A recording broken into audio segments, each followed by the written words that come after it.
C'est une 633 CSI. Alors, les connaisseurs disent que, globalement, la différence, elle n'est pas si gigantesque entre un 633 et un 635.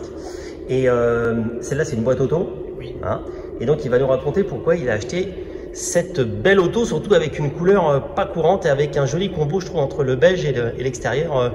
On dit vert ou on dit quoi? Elle est pas vraiment verte, elle est plutôt bronze, je dirais. Bronze pistache.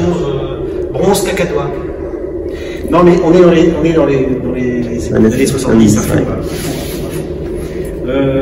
Bon, c'est vrai que le modèle, j'aime bien ce modèle.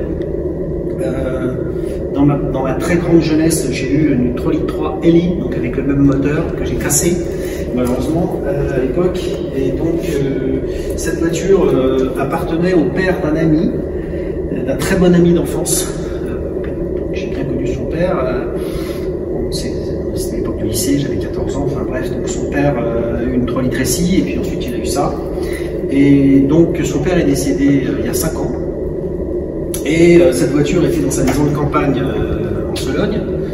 Et donc un jour, il m'invite dans cette fameuse maison. Je vois la voiture, elle me dit ah bah, je te la vends, je sais que tu aimes bien les voitures, si tu veux je te la vends, moi je sais pas comment faire, etc. Bon, à l'époque, moi j'en avais pas vraiment ni l'utilité, ni spécialement l'envie, mais il a tellement insisté que j'ai fini par lui racheter la bagnole. Donc, troisième main, donc effectivement, il y a eu un monsieur Lacernias, premier propriétaire à Nîmes, qui effectivement était le premier propriétaire. C'est pour ça qu'elle a la clim, très rare hein, à cette époque, puisqu'à Nîmes il fait chaud, donc il avait pris la clim. Donc, monsieur Boucher, deuxième propriétaire, donc le père de mon ami, et là, troisième propriétaire, c'est moi. Voilà. Combien de kilomètres? Alors, on ne sait pas, parce que le compteur a été changé. Donc il y a 58 000 au compteur, mais elle a plus que 58 000, c'est évidemment évident, je veux dire pour trouver la voiture. Elle marche très bien, tout fonctionne bien, rien à dire. C'est plus un coupé confortable qu'une sportive. Hein. On est bien d'accord. La 635, je ne sais pas. La 635, c'est une vraie sportive. D'accord. Alors que là, on est quand même, on est sur le châssis sauf erreur des séries 5 de l'époque. Hein. Oui, tout à fait. C'est ça.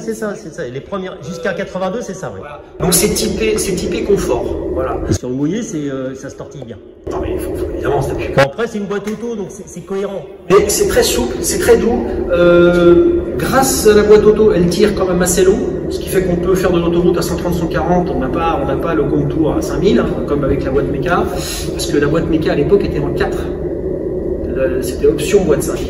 Mais sur les 635, c'est sur les 628, 630 où tu avais boîte 4 et 5, et sur la 635, tu avais boîte 5 directement inversée.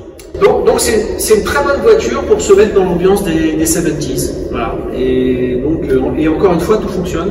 Non, mais pour tous les jours, rouler avec ça, c'est la classe.